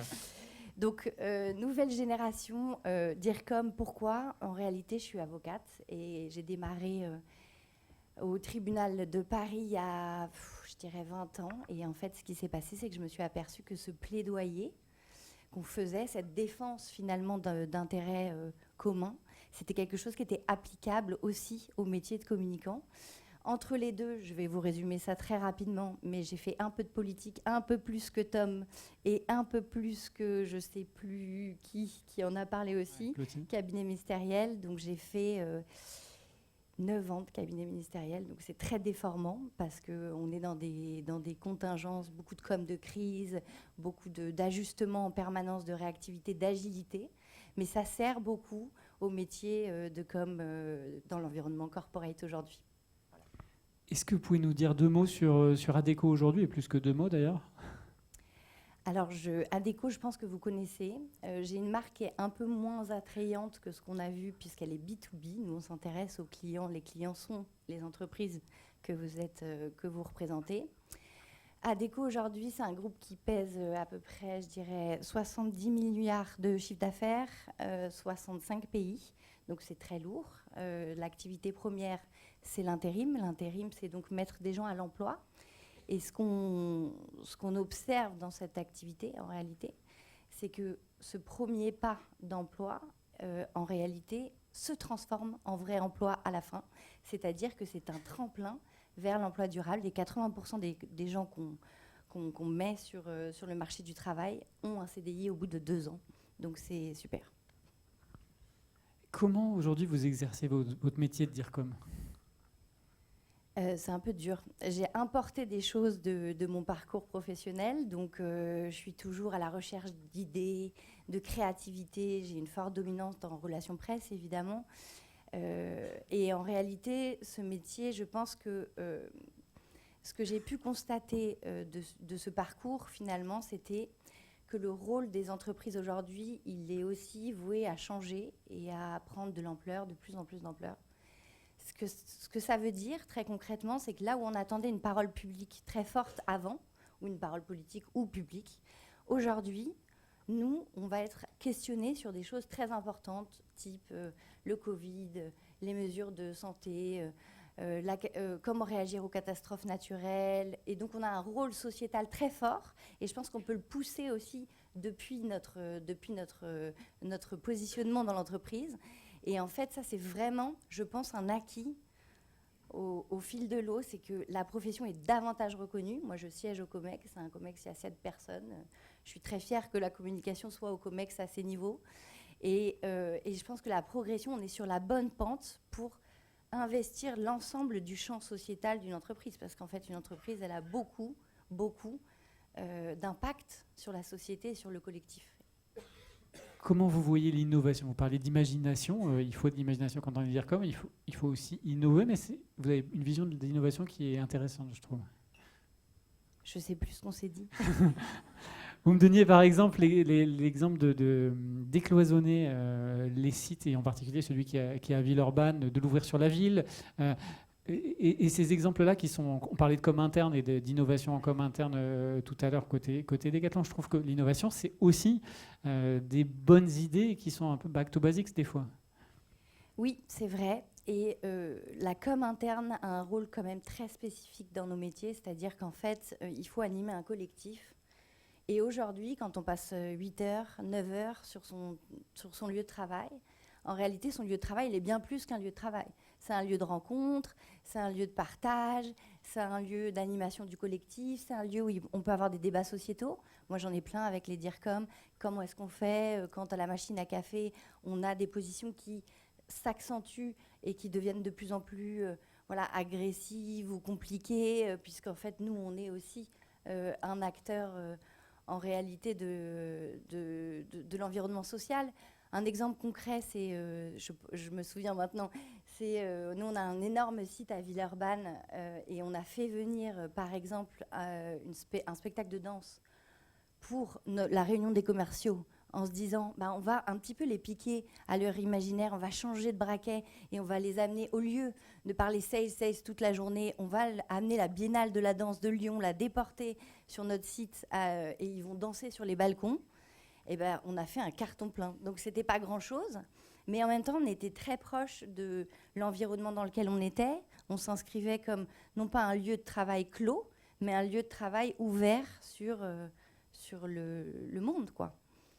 Voilà. Et alors, votre feuille de route pour la suite, maintenant, chez Adecco, qui est un groupe gigantesque comme ça, comment vous voyez la suite de la com à l'heure du total vidéo, des réseaux sociaux ? La difficulté, elle est aujourd'hui, je pense, d'être autre chose qu'une caisse de résonance des crises. Parce qu'en fait, c'est ça le métier aussi. Et ça devient de plus en plus ce métier-là. Moi, j'en ai fait auparavant dans ma carrière, puisque j'ai été dans un ministère au moment du déclenchement du Covid. Donc, j'ai organisé l'information aussi à la population générale sur ce qu'on avait ou pas d'informations fiables, si je puis dire. Et en réalité, aujourd'hui, les réseaux sociaux, pour moi, ils doivent continuer à être un vecteur de communication et pas seulement un endroit qu'on veille parce qu'on est à l'affût d'une crise qui va s'ouvrir dans les jours prochains. Et ça, je pense que c'est important de continuer à les investir. Moi, j'ai déployé TikTok, par exemple, parce que nos intérimaires pour 40% d'entre eux, ils ont moins de 26 ans. Donc aujourd'hui, il y a 17 millions de Français sur TikTok. Est-ce qu'on peut se passer de TikTok? C'est une vraie question. Mais donc les réseaux sociaux et la difficulté, c'est de parvenir à conjuguer en fait cet aspect gestion de risque avec le long cours et les projets, les plans de communication qui sont déroulés, les campagnes sur des temps qui sont de facto plus longs en réalité. Bah merci, c'est passionnant. Merci beaucoup, Anouk. Je vous laisse vous reprendre votre place. On continue avec Charlotte Pessou, directrice de la communication de WeCare. On peut applaudir également. Bienvenue, Charlotte. Bonjour à tous. Moi aussi, je me sens assez chanceuse d'être là, puisqu'effectivement, j'ai dépassé la nouvelle génération, je dirais, en termes d'âge. Et surtout, je pense que je suis la marque la moins connue du panel de ce soir. Donc, merci de m'avoir invitée. Justement, on va en dire beaucoup de choses là de WeCare. Mais d'abord, un gros parcours, je ne sais pas s'il faut dire un bon. Si, je suis très âgée. Un grand parcours, effectivement. Un beau parcours en agence. Oui, tout à fait. J'ai passé effectivement plus de 15 ans en agence. Je suis passée par des grands groupes comme TBWA, Havas. Et effectivement, j'ai appris beaucoup, comme tous mes confrères, sur tout ce qui est rigueur, créativité, mais aussi, je pense, la recherche perpétuelle de sens derrière les messages ou les stratégies de communication qu'on pouvait déployer. Et ça, je pense que c'est ce qui m'a guidée aussi dans mon passage chez WeCare. Oui, il y a eu ce déclic aussi. Alors, ça va résonner avec d'autres histoires qu'on a entendues tout à l'heure, mais un déclic pour changer de direction. Est-ce qu'on peut en dire quelques mots? Oui. Alors, comme certains de mes confrères aussi, j'ai eu un déclic personnel. J'ai rencontré une femme formidable qui s'appelait Afisiatou, qui s'est occupée de la fin de vie de mes parents pendant 3 ans, qui a évidemment adouci leur fin de vie, mais qui a aussi accompagné cette période pour moi très complexe. Et en fait, cette femme formidable, elle m'a juste révélé un secteur que je ne connaissais pas, qui était le secteur des services à la personne, des assistants de vie, des femmes d'entretien, de ménage, des gardes d'enfants, et qui est un milieu que finalement, je pense, peu de gens connaissent dans cette salle, et qui est pourtant le socle de notre société. Et donc, quand j'ai pris conscience de ce métier, et surtout du fait à quel point elle était invisible, je me suis dit que moi, j'avais appris pendant 15 ans à rendre visible beaucoup de choses, beaucoup de stratégies de communication, et que j'avais envie de la rendre visible, elle, mais aussi tous les gens qui travaillent avec elle. Donc c'est pour ça que j'ai harcelé Guillaume Richard, qui est notre président, pendant 1 an sur LinkedIn. Il n'en pouvait plus, jusqu'au jour où il m'a embauché, et j'ai eu la chance de rejoindre le groupe il y a un peu plus d'1 an. Donc c'est plus simple que guillaume.richard@wecare.com. Eh ben non, c'est exactement pareil, c'est très simple. Très simple de contacter. Et peut-être un mot sur WeCare, parce que je pense que tout le monde se dit mais de quoi parle-t-on? WeCare aujourd'hui, c'est 23 000 collaborateurs, ce qui est extrêmement important. C'est aujourd'hui 17 marques, dont la marque O2. C'est plus de 130 000 clients qu'on accompagne au quotidien, aussi bien les familles pour tout ce qui est entretien de la maison, les enfants dans la garde d'enfants, mais aussi beaucoup de personnes âgées ou en situation de handicap, qui est évidemment un sujet qui nous préoccupe tous, puisqu'on aura tous à gérer ce type de problématique en tant qu'aidant. Et aujourd'hui, on peut être accompagné par des experts dans cette situation-là, dont les collaborateurs du groupe. Alors, assez vite, finalement, avec ce déclic et puis ce projet, ça a donné quelque chose d'intéressant dans le groupe et dans l'entreprise, avec ce projet Dare to Care qu'on peut lancer. Mais est-ce qu'on peut expliquer ce que c'est que ce mouvement Dare to Care? Alors, Dare to Care, c'est déjà en premier lieu l'affirmation de notre marque groupe, qui est le groupe WeCare, et surtout de notre passage en entreprise à mission en juin de l'année dernière, avec une raison d'être qui est extrêmement simple, mais surtout extrêmement juste de ce qu'on essaie de faire au quotidien, c'est d'accompagner le mieux grandir, le mieux vivre et le mieux vieillir de tous, aussi bien de nos clients, mais aussi de nos collaborateurs. Vous l'avez vu, donc c'est plus de 16 marques qui composent 17 marques. On en a beaucoup, on oublie parfois même de les compter, mais ces différentes marques, elles viennent contribuer à cette raison d'être. Et cette raison d'être, c'est de rendre mieux visibles ces métiers du quotidien qui sont peu connus, qui ont parfois une image assez négative, il faut se le dire, et surtout qui combattent quotidiennement le travail non déclaré, qui est pour nous un fléau, hein. Il faut se le dire, un fléau social, mais aussi un fléau économique. Aujourd'hui, vous pouvez embaucher une garde d'enfants sans qu'elle ait de contrat, sans qu'elle ait de cadre, sans qu'elle ait de formation.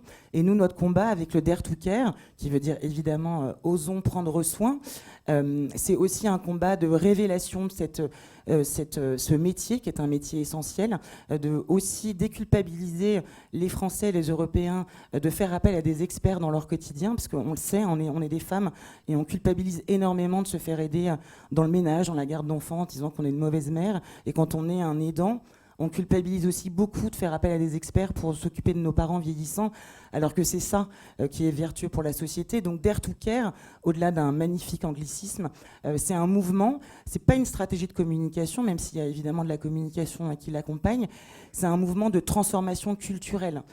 De révélation de nos métiers, de pédagogie de nos métiers, aussi d'implication des pouvoirs publics, des institutions, aussi des mairies, notamment dans les territoires locaux dans lesquels on est implanté. On a plus de 700 agences dans les territoires, et ça, c'est aussi un point important. Mais c'est aussi une notion de marque employeur et de fierté d'appartenance. On a d'énormes besoins en recrutement. Mais aujourd'hui, ces métiers sont peu valorisés, donc pas assez attractifs aujourd'hui, et on a envie aussi que nos collaborateurs soient fiers de faire ce métier qui a du sens au quotidien. Un des défis, comme on le disait tout à l'heure sur Nestlé, finalement, c'est de gérer à la fois une marque corporate, WeCare, et puis ces 13 marques commerciales. 13 marques B2C, ouais, tout à fait. B2C, 4 marques B2B. Donc ça demande une agilité et d'être un peu sur tous les terrains en même temps. Ouais, alors bon, quand on vient d'agence, on adore ça, hein, travailler sur plein de sujets différents au quotidien. Après, pour le groupe, c'est pas une complexité, c'est plutôt une richesse. Ça veut dire, en termes de business, on est capable d'adresser tous les besoins de nos clients par des positionnements, par des expertises différentes. Et ça, c'est déjà une grande richesse. C'est aussi une richesse en termes de marque employeur. Pourquoi ? Parce qu'on peut faire évoluer nos collaborateurs en les faisant évoluer de métier, changer de marque. Et ça, pour des populations peu diplômées, c'est extrêmement intéressant. Une femme de ménage peut devenir garde d'enfants. Ça change son statut, ça change ton quotidien. Et ça, pour nous, c'est super important. Et ces 17 marques, elles sont guidées par la raison d'être du groupe. Et surtout, nous, on a développé une petite méthode qu'on appelle le fix and flex. Alors, le fixe, c'est-à-dire les éléments de cohérence entre toutes nos marques, hein, c'est le sens, c'est la mission de valorisation de nos métiers. Et le flex, c'est les tonalités et les personnalités de chacune de nos marques et comment est-ce qu'elles ont le droit de s'approprier leur propre personnalité dans leur communication. On vient tout juste de rebrander 2 marques fortes, 2 marques championnes de notre portefeuille qui sont O2 et APEF, qui font les mêmes métiers, entretien de la maison, garde d'enfants, accompagnement des seniors. Et vous avez 2 marques qui ont des personnalités totalement différentes. Une, O2, qui est plutôt la marque leader, de confiance, dédiée à toutes les familles, alors que APEF, c'est plutôt la marque qui rigole, assez disruptive. Ça veut dire qu'on est capable, dans un portefeuille de marques, d'avoir la même ambition, de sens, mais de le dire de manière très spécifique. Comme des êtres humains, on peut dire la même chose, mais finalement, on ne le dit pas pareil. Et ça change tout. Et quelle est la place de l'IA dans cet univers-là, où vous disiez l'humain est central forcément ? Est-ce qu'il y a une place pour l'IA ? Oui, alors après que j'ai effectivement beaucoup parlé d'humain, l'IA pour nous, c'est comme pour nous tous, un outil de rationalisation, d'accélération. Et surtout, ça nous permet de rationaliser certaines fonctions pour nous concentrer sur l'essentiel. Par contre, dans nos métiers, ce qui est évident, c'est que l'IA ne remplacera jamais l'émotion, la valeur humaine, le quotidien. Et ça, pour nous, c'est extrêmement important. D'ailleurs, dans notre démarche de direction de la communication, on ne dit pas qu'on communique, on dit qu'on révèle. Et quand on dit révéler, ça veut dire révéler la vérité des gens, la vérité des actions. Et donc ça, l'IA ne pourra jamais le remplacer pour le coup. Merci beaucoup Charlotte, on peut l'applaudir. Merci, je récupère le micro.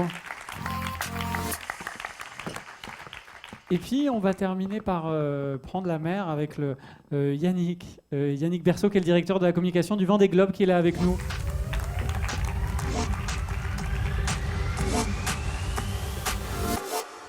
Bienvenue Yannick, je vous laisse pareil vous installer.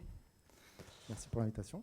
Merci à vous. Alors, votre parcours, est-ce que vous pouvez nous en dire aussi quelques mots ? Oui, bien sûr.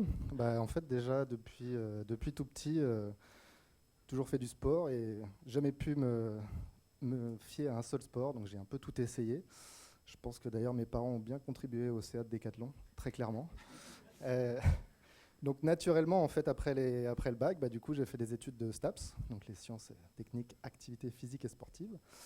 Et tout de suite, je me suis orienté vers l'événementiel sportif, où j'ai eu diverses expériences en agence et sur divers événements.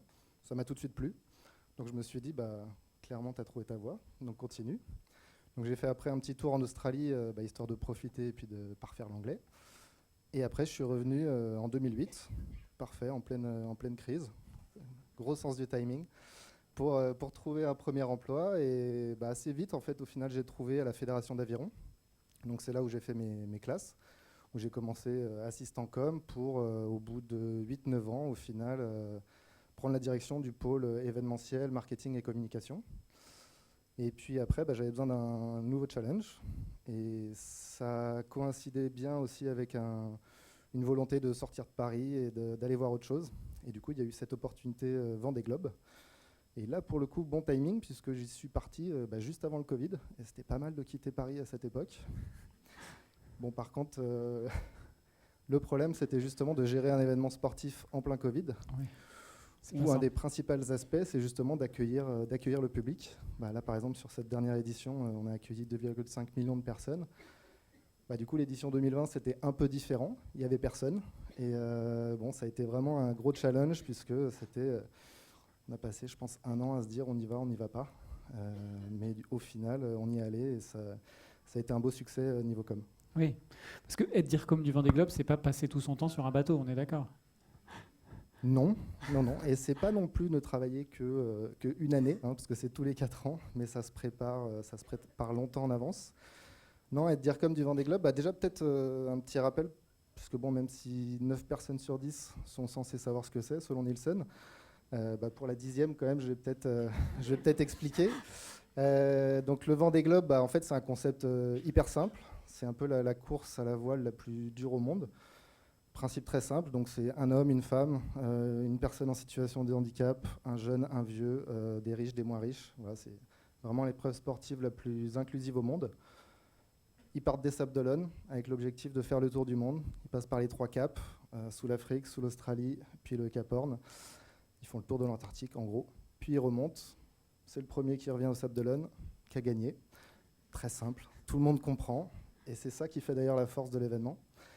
Et donc être DIRCOM du Vendée Globe, c'est déjà aussi de rappeler un petit peu, parce que c'est quand même un fonctionnement dans les événements sportifs qui est assez spécifique, puisque nous, en fait, on est une SEM, donc Société d'économie mixte, donc à dominante publique. Donc en fait, mon patron, c'est le président du département de la Vendée. Donc c'est assez spécifique, il y a une grosse dominante aussi politique, avec justement des objectifs associés. Et du coup aussi, la petite contrainte, c'est quand même on est assujetti aux appels d'offres publics. Pour ceux qui connaissent, un vrai bonheur. Donc ça me prend pas mal de temps de les rédiger, de me casser le crâne, parce que justement, comme c'est tous les 4 ans, on les rédige, on va dire 2 ans avant l'événement. Donc ça demande de se projeter, d'anticiper pas mal, tout en gardant beaucoup de flexibilité, puisqu'on sait que de toute façon, on ne va pas pouvoir tout anticiper et qu'il va falloir garder de l'agilité. Et puis après, c'est les prestataires qui se cassent la tête pour y répondre. Et puis du coup, on s'entoure des meilleurs. Et c'est vraiment après un job de coordination de beaucoup de monde, d'agences toutes différentes dans plein de domaines. Oui, chef d'orchestre, c'est ce que vous me disiez quand on préparait l'événement, c'est ça? Ouais, je vois un peu comme ça, de chef d'orchestre, puisque du coup, on a des objectifs qu'on définit de rayonnement, de parler à tous les publics, de rajeunir la cible, la féminisation et autres. On met en place une stratégie, un plan de com à 360. Et après, c'est d'impulser les grandes orientations et puis de manager justement jusqu'à l'événement. Ça fait jusqu'à 50-60 personnes. Ah oui, alors, spécificité de l'événement qui dure quand même 120 jours. C'est pas un événement d'un jour, hein, on est d'accord? Donc il faut un peu d'endurance, en com aussi? C'est un peu le marathon, ouais. Clairement, on est à fond, on va dire depuis... c'est un village événementiel qui dure 3 semaines, de mi-octobre. Là, le départ, c'était le 10 novembre. Les meilleurs, ils mettent... là, le dernier, il a d'ailleurs éclaté le record de 10 jours, il a mis 64 jours, ce qui est déjà un exploit assez incroyable. Le dernier, il est arrivé 1 mois et demi après. Du coup, nous, on les suit tous. Parce que là, il y en avait 40. Et c'est un peu la spécificité de cet événement aussi. C'est ce qui se dit souvent, c'est que déjà être au départ, c'est une victoire pour eux. Et en fait, à l'arrivée, En fait, tous les finishers sont des vainqueurs et en fait, ils ont tous le droit au même traitement éditorial, médiatique ou autre. Enfin, médiatique, c'est un peu moins vrai, mais nous, en tout cas, on s'assujettit à une équité de traitement dans la com. On les attend tous. Mais du coup, ouais, d'octobre à mars, ça fait long. Beaucoup de vidéos au cœur de ça. On a envie de voir des images forcément en tant que spectateur. Mais c'est pas simple parce qu'il faut les récupérer depuis les bateaux. Donc vous, c'est quoi votre rôle là-dedans ? Il y a plusieurs rôles. Alors déjà, c'est de mettre en place... à la base, en fait, c'est une stratégie un peu autre par rapport à d'autres événements, puisque, en gros, nous, on a pris le choix de libérer les droits, donc d'offrir, on va dire, les images à tout le monde, ce qui fait qu'il y a énormément de repreneurs. Donc là, on a par exemple augmenté le nombre de diffuseurs de 30% cette édition, donc 170 diffuseurs dans 190 territoires. Donc c'est cette logique justement d'offrir les images. Nous, en fait, on produit uniquement le départ et l'arrivée.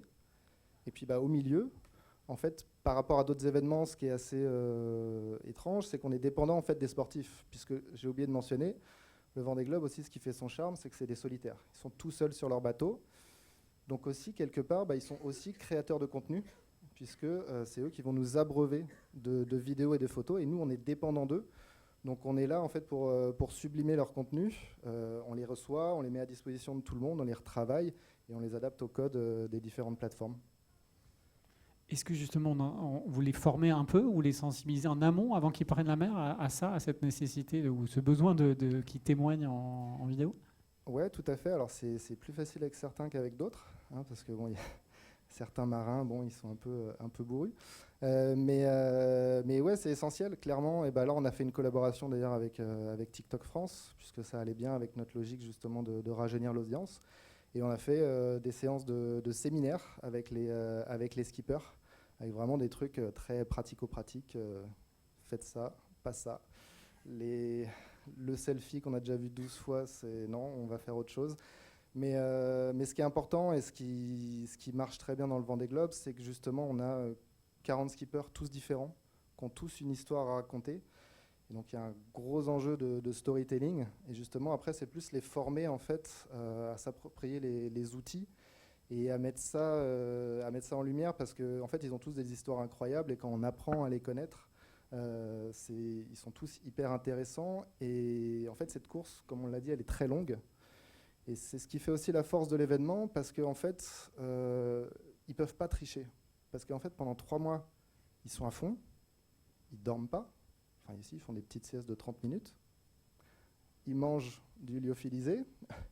Donc les mecs, ils sont juste à bout. Et en fait, à ce moment-là, il n'y a plus de filtre. Ils peuvent plus, en fait, ils ont eu du média training, mais à un moment, ça tombe, parce que la fatigue est telle, l'émotion remonte. Et puis, on le dit souvent, c'est une bataille entre skippers, mais c'est aussi souvent une bataille contre soi-même. Ils font face à des grosses phases d'introspection. Et donc, en fait, ce qu'ils nous envoient, c'est extrêmement authentique. Il y a de l'émotion. Et c'est d'ailleurs ce qui a cartonné avec la jeune Violette d'Orange sur cette édition, parce qu'on a vu une petite skipper de 23 ans qui part faire le tour du monde et qui a bien les codes justement de sa génération pour utiliser les réseaux, mais qui est hyper vrai dans sa communication, hyper authentique. Et ça, c'est hyper précieux pour que ça fonctionne. Alors il y a un événement dans l'événement, c'est Virtual Regatta. Est-ce qu'on peut expliquer ce que c'est pour ceux qui ne connaîtraient pas ? Ouais, Virtual Regatta, en gros, c'est le jeu officiel. Alors je suis sûr que certains d'entre vous y ont joué, puisque du coup, il y avait 900 000 joueurs quand même sur cette édition. 900 000, hein ? Ouais, 900 000 joueurs. En fait, c'est le record du monde de la plus grosse partie de jeux vidéo. Et oui, c'est pas Fortnite, c'est Virtual Regatta. C'est normal. Il n'y a pas beaucoup de jeux sur lesquels on peut jouer à 900 000 en même temps. Ce qui marche bien, c'est qu'en fait, on affronte les vrais skippers quelque part, parce qu'il y a les positions des vrais skippers, on affronte les vrais. C'est plus simple dans son salon, forcément. Et que le jeu, en fait, il est accessible à tous. C'est-à-dire qu'un enfant de 5 ans, il peut y arriver, parce qu'il y a un tuto, et en 5 minutes, on prend le jeu en main, c'est assez simple. Et en même temps, les experts, ils peuvent faire des paramétrages hyper pointus, et justement, eux aussi, ils vont y trouver leur compte. Donc ça permet une émulation, ça marche extrêmement bien dans les entreprises, justement, avec des challenges internes, chez les scolaires aussi, avec la fédération de voile, on a fait des partenariats et autres. Et en fait, c'est un outil extrêmement puissant de promotion de la course. Il y a même des gens qui jouent au jeu et en fait, qui n'ont pas grand-chose à faire de la course et qui suivent un petit peu comme ça. Et c'est extrêmement puissant parce que les stats, en fait, c'est en moyenne, les gens jouent, ils se connectent 4 fois par jour, 15 minutes par jour. Donc et ça pendant 3 mois. Bon, tout le monde n'arrive pas hein, parce que c'est extrêmement long quand même. Mais du coup, c'est extrêmement puissant et du coup, pour les marques aussi, c'est un vivier de 900 000 personnes qui se connectent tous les jours et qui donc du coup vont se bouffer les bannières et autres. Et le gagnant du Virtual Regatta aussi une star dans son domaine. Chaque année, pas autant que le navigateur numéro 1. Mais ceux qui gagnent, c'est quand même un peu des geeks quand même parce qu'il faut vraiment être à fond. C'est-à-dire que les mecs se lèvent la nuit et tout parce que du coup, il y a un pointage tous les 4 heures. Donc si on veut gagner, il faut quand même s'y investir. Mais ouais, alors par contre, des stars, ouais, peut-être, on peut le voir comme ça. Merci beaucoup. On est ravis de terminer avec ce témoignage de Yannick qu'on peut applaudir. Moi, je voulais remercier sincèrement nos 10 DIRCOM parce qu'on a eu plein de témoignages très différents, mais tous hyper intéressants dans des univers très différents. Donc merci encore à eux. On peut les applaudir. Merci à vous de votre fidélité à cette série d'événements. Merci à France TV Publicité qui nous accueille et qui est partenaire de cet événement. On est ravis également. Et puis, place au cocktail. Hein. Je vais juste garder nos DIRCOM pour faire une photo sur scène peut-être avec eux, parce qu'on est content de vous avoir tous ensemble et qu'on fasse une photo ensemble. Merci.